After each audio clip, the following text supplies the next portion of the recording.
What are we discussing on today's Locked on Diamondbacks podcast? Endgame scenarios for the D-backs to make the postseason, and how will this season be remembered if the D-backs miss out on the playoffs?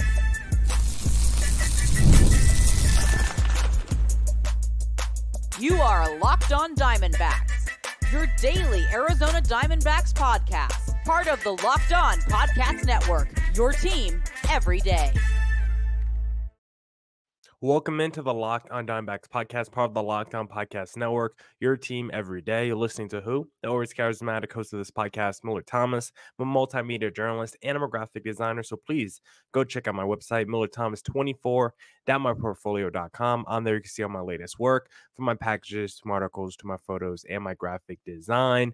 Today's episode is brought to you by FanDuel. You can start the season with a big return on FanDuel. Place your first $5 bet and you'll get started with $200 in bonus bets guaranteed. Visit FanDuel.com to get started. On today's The Locked on Diamondbacks podcast, we'll talk about the D-backs Endgame scenarios for them to get into the postseason. Should Torey Lovullo be fired if the D-backs miss out on the playoffs? We'll discuss that in segment number 2. And then we'll wrap the podcast by discussing how will this season be remembered if the D-backs do indeed miss out on the playoffs. Thank you for making Locked on Diamondbacks your first listen every day. I would not be able to do this podcast without you, my loyal listeners, sharing, subscribing, reviewing, doing all that so I could do this podcast for you. Thank you. It's free. It's available on all platforms, so please continue to tell your friends.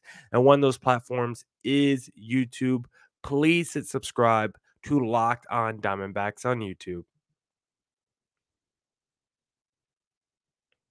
All right. Let's get back into the Locked on Diamondbacks podcast and let's discuss the D-backs endgame scenarios for them to make it to the postseason, because we are at DEFCON 1.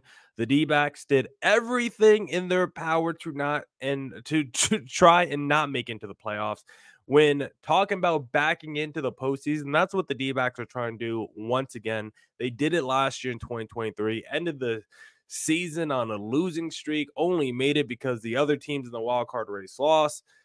This season, they're trying to do it once again, but the other teams in the wild card race, the Braves and the Mets, they're playing very good baseball. Meanwhile, the D-backs have been struggling over the last week, barely winning any games, and they've done the bare minimum to set themselves up for the postseason because they get a win against the San Diego Padres in the season finale. And now you look at the scenarios for the D-backs to make it to the postseason, and there is only one path for the D-backs to make it. After today's victory and the Mets victory and the Braves loss, the D-backs need a sweep in the doubleheader for them to make it to the playoffs. And it's not Braves sweep, it's not Mets sweep. It does not matter who sweeps.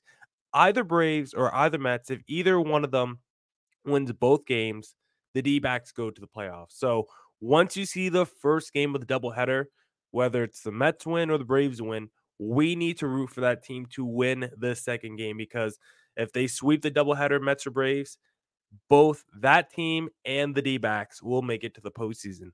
But if the Braves and Mets split the doubleheader, they both make it to the postseason, and the D-backs on the outside looking in. So very curious to see how those two teams are going to play the doubleheader tomorrow, how much stock they're going to put into both games. Like, if you're the Braves and you win game number 1, do you care about game number 2 that much? Vice versa, if you're the Mets and you win game number 1, do you try to take off game number 2? I know Chris Sale could potentially go Monday. Like, if you're the Braves and you send Chris Sale in game number 1 and you win game number 1, do you then try to take off game number 2 and, get rested for the postseason? Let's say you're the Braves and you lose game number 1. Then do you send out Chris Sale in like game number 2 in the hopes of winning that game? Like, the cat and mouse game that the Braves and Mets are going to be playing tomorrow, very interesting. It's going to be very just your heart is going to be racing tomorrow. Like, that's the bottom line.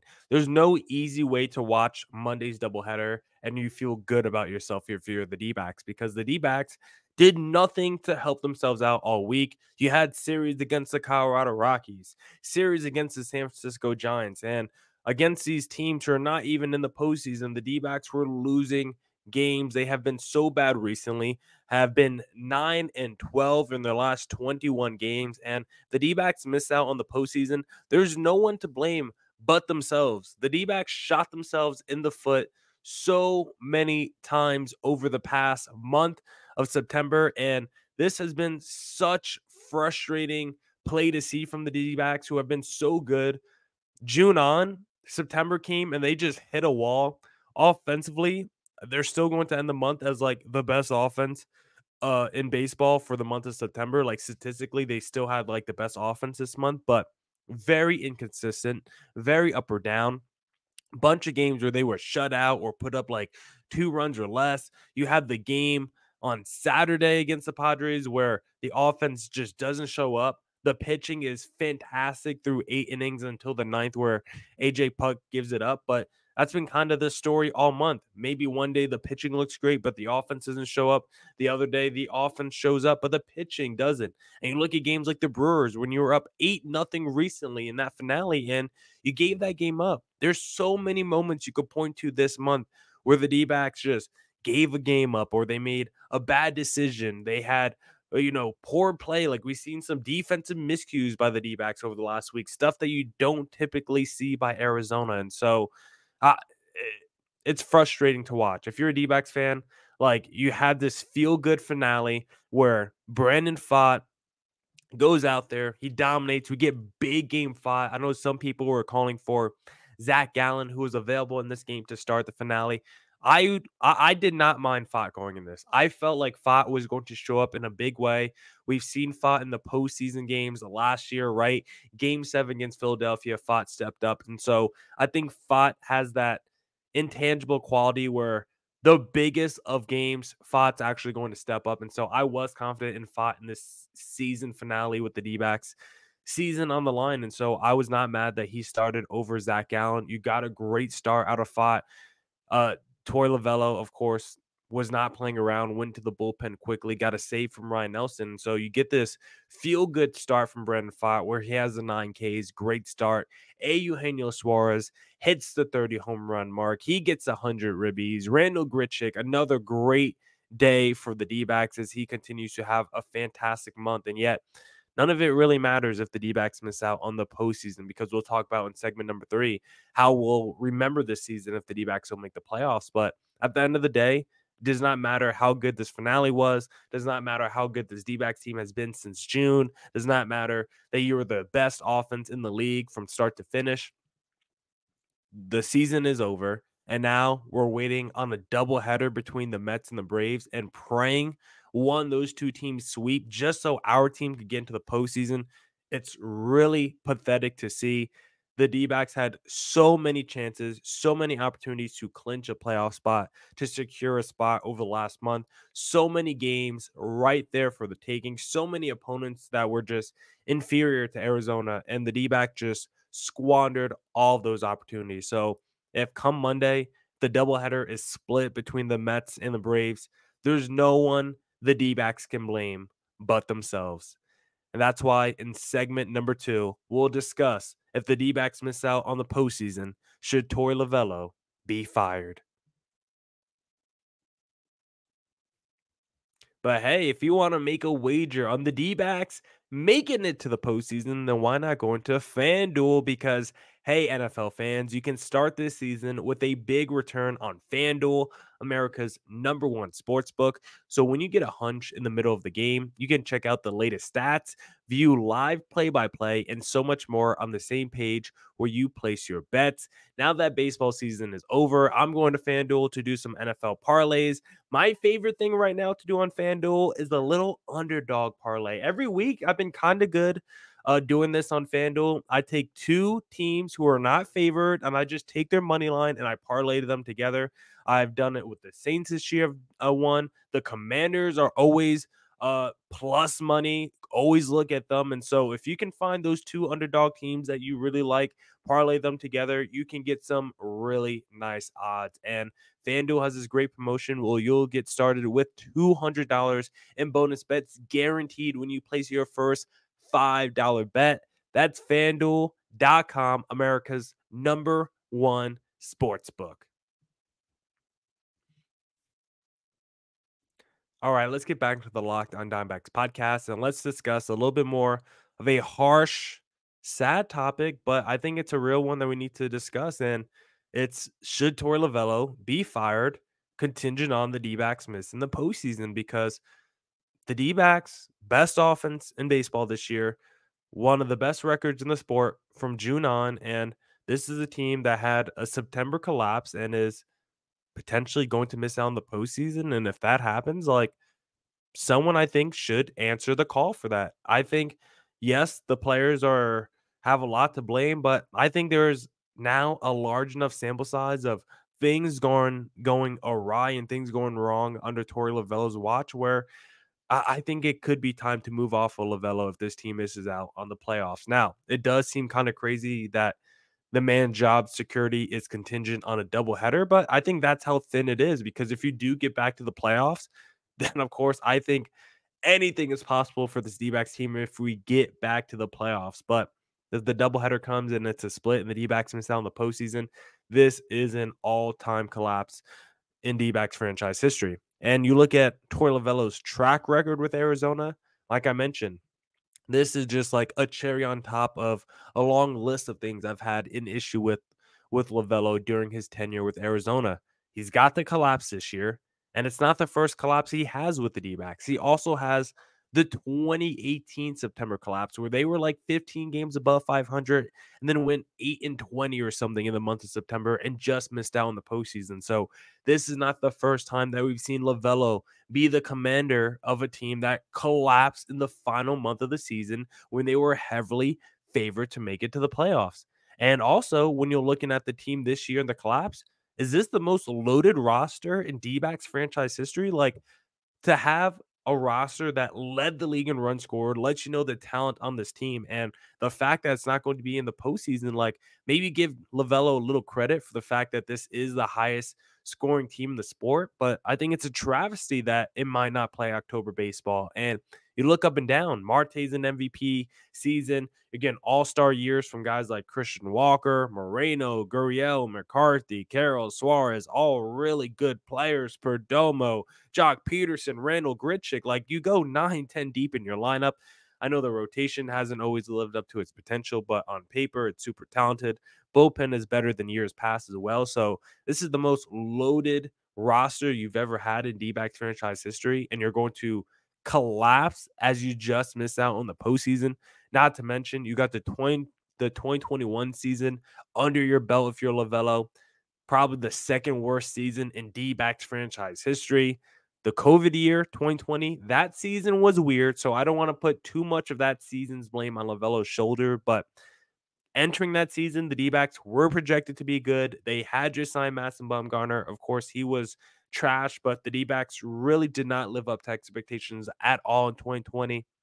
You got to give a little bit of blame to Torey Lovullo on there. So I don't want to put this whole collapse on Torey. I don't think that would be fair to him, but there's just such a long list of things that Torey Lovullo has done wrong over the last few years, and it's mostly just like something you can't even quantify. It's just like the feel for the game. It's like an intangible thing, but I just don't think when it comes to pushing buttons and being like the maestro, the orchestrator of your team, I don't think Torey Lovullo does a good job of that. And I think that I think the collapse here just further illustrates that point. It's a lot of times it's just little things too. It's stuff like giving Alec Thomas a pivotal at bat, final at bat of a game that you're trying to desperately win when he hasn't seen a big league pitch in weeks, if not months. And when he was seeing big league pitching, he had a sub 200, batting average. And on your bench, you got Josh Bell and Jake McCarthy, and you're bringing in Alec Thomas and taking out Randall Grichuk, and just little things like that make no sense to me. Torey Lovullo loves the platoon splits, and how many times have we seen him sit a more talented guy for a least talented guy just because of the matchups? Torey Lovullo is obsessed with the platoon matchups at times, and it's just too much. I also hate little things like when there's a man on first with 1 out or less, and we're just bunting. When it's a Jake McCarthy, who I know he's fast, or Geraldo Perdomo, but some of those guys, especially when they're swinging the bat well, I want them to just swing away and just try to get a base hit. There's so many times where he's like, let's move the runner to second with 2 outs and lay down this sacrifice bunt for what? Just giving up outs for no reason. I don't understand that. There's a lot of times the way Torey Lovullo stacks his lineup. I don't like that either, right? I've talked about it a ton on this podcast, especially when it pertains to Eugenio Suarez. When you look at batting orders from this season, Suarez batted 7th the most and then 6th the most. And a lot of that was in the second half of the season where he literally turned into Babe Ruth. If you took Suarez's season and literally split it down the middle, 81 games and 81 games, it's the worst player in baseball, the first 81, the best player in baseball offensively, the second 81. And that guy was still batting 6th and 7th every day in this D-backs lineup with guys like Christian Walker and Ketel Marte out. How was Suarez not batting cleanup in those games? You look around baseball, Schwarber and Harper batting the top 3 of their lineup.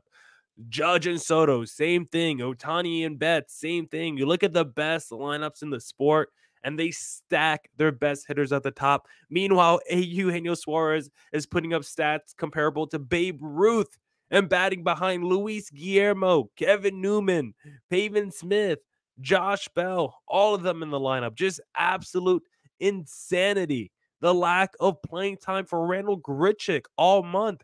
Frustrating. He's putting up the best offensive numbers for the D-backs all month, and he can barely crack the lineup. Once again, 2 for 3.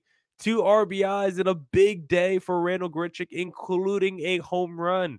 How does he not play more? I don't like the yanking around of the bullpen with guys like J Mart and not committing him to the closer role sooner when you see guys like Paul Sewald struggling and guys like Ryan Thompson didn't have it as a closer this season. Like, why did it take so long to put J Mart in that role?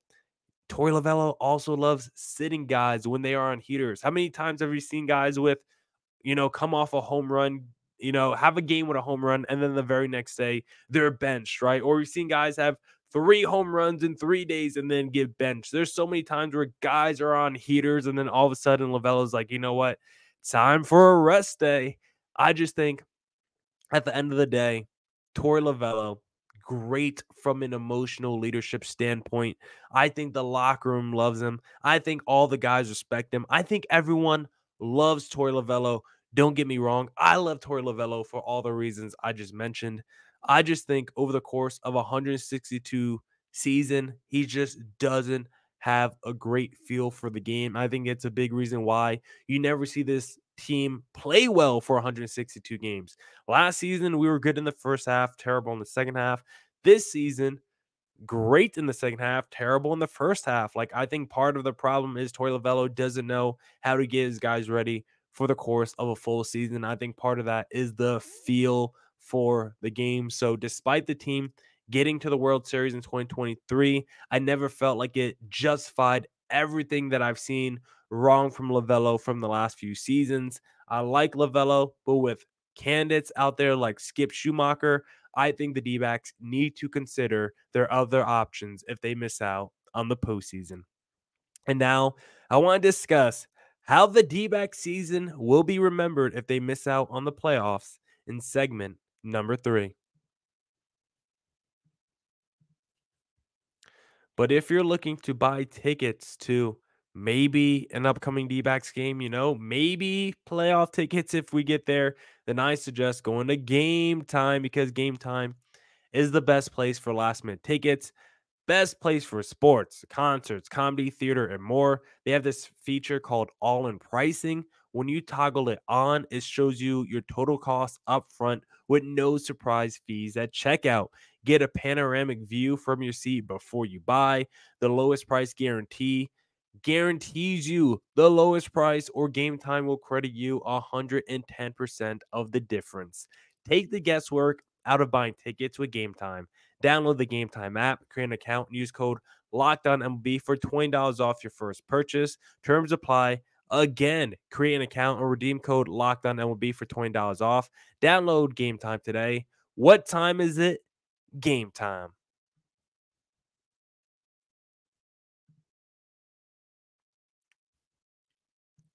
All right. Let's get back to the Locked On Diamondbacks podcast and let's discuss how this D-back season should be remembered if they indeed miss out on the playoffs. But before we get into that, I thought it'd be kind of fun.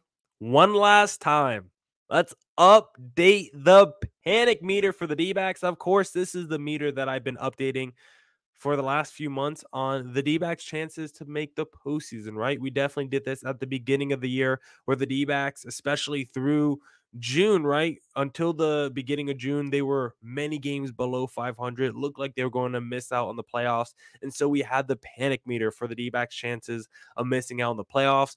One would mean I'm not concerned at all with them making the playoffs. And a 10 means it is DEFCON 1. At one point, the meter was like at an 8 when the D-backs were in mid-May and they were struggling. Now, at one point, this meter was at like a 2 or 3 when the D-backs were like ending August as like the hottest team in the sport.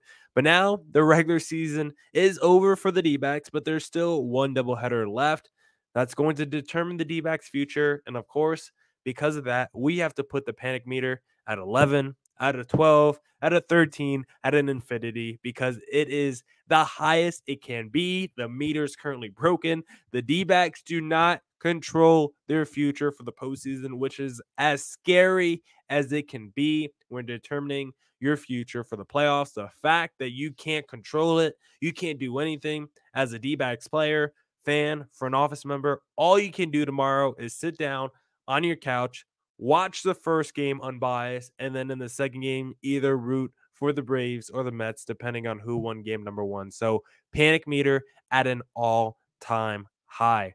But now let's ask and answer the question, how should this season be remembered if the D-backs do miss out on the playoffs? Because as fun as this season was, if they miss out on the playoffs, I got to be honest with you guys. All I'm going to remember from this season, despite the near 90 wins and the best offense, all I'm going to remember is frustration, disappointment, and sadness from the 2024 season. Now, I will say I am grateful for being able to watch a 162 game season and being invested the whole time. As D-backs fans, we've seen plenty of seasons where that's not the case, right? Just go back 3 years ago, 2021. I was still the podcast host of the Locked On Diamondbacks. And guess what? By mid May, by June, that team was cooked. That season was cooked. And I was doing all season topics by the All-Star break. Like that was such a long season. And we were desperate to get to the off season because of how bad it was to be a D-backs fan at that time and to go through the long season conundrums of the thralls of the season. I don't even know what words I'm trying to say right now. I have like words in my head that I know I want to say, but I don't even know how to properly verbalize them. But that season was long. It was frustrating. It sucked. It was not fun to watch. And this season was not that. We at least got 162 games of competitive baseball where we were locked in from game 1 to game 162. So I will say I am grateful for that. And there was times where, as a D-backs fan, we had some great moments this year, right? I don't want to downplay the fun we had in the moment of the 2024 season. Things like the pinch hit home run walk-off by Corbin Carroll off the bench and his late inning grand slam, the Jake McCarthy walk-off, the Pirates 5-0 comeback, the Brewers come back recently. Like there's so many games, and I've definitely just left a whole bunch off. Like those were the first ones that came to my mind just now. And so there was definitely so many moments. Like this is still the answer backs, and they had incredible comebacks all season long, incredible offensive displays. Like how many double-digit games did this D-backs team have this season? Like it was a really, really fun season to watch up until September, that is, because this D-backs team, if they don't make the playoffs, I'm not going to remember this season fondly. The D-backs were the best team in baseball for a multi-month span, and it was super fun. But if you don't make the playoffs, that's all we're going to remember because I'll say it like this.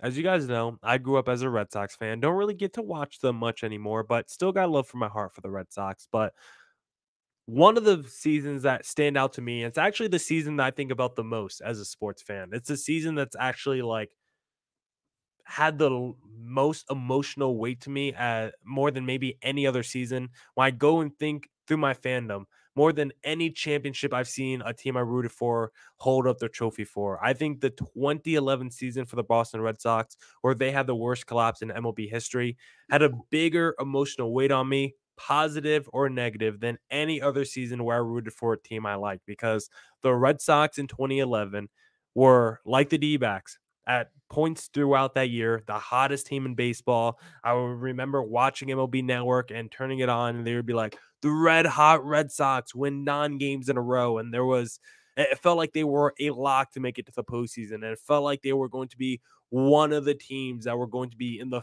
final four and have a chance to win the World Series. Then you get to September, and the D-backs, not the D-backs, the Red Sox had the worst collapse in MLB history. They finished like 7-20 or something in that month. Came down to the final day of the season where they collapsed. The other teams in the wild card race, they won. And on the final day, I almost said the D-backs again.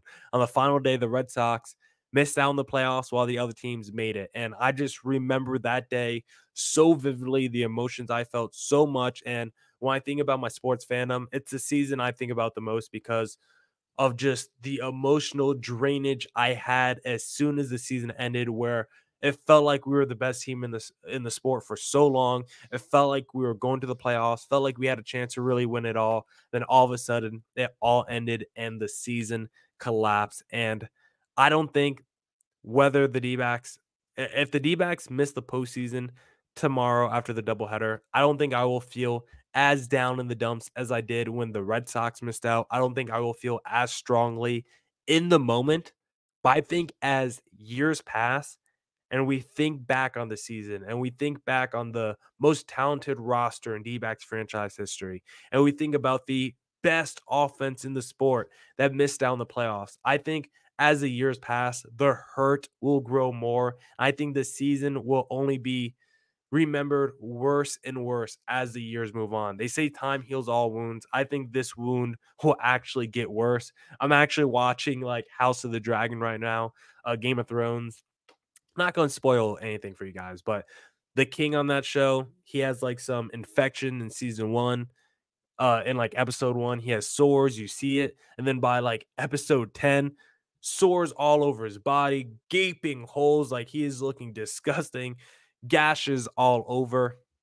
And that is kind of how I think we're going to remember this D-back season. Like after the doubleheader tomorrow, if the D-backs miss the postseason, it'll be like a little sore, a little nick. But 5 years, 10 years from now, it's gonna feel like gashes all over your body, because you're just going to think back and remember and be like, man, how did the D-backs blow that season?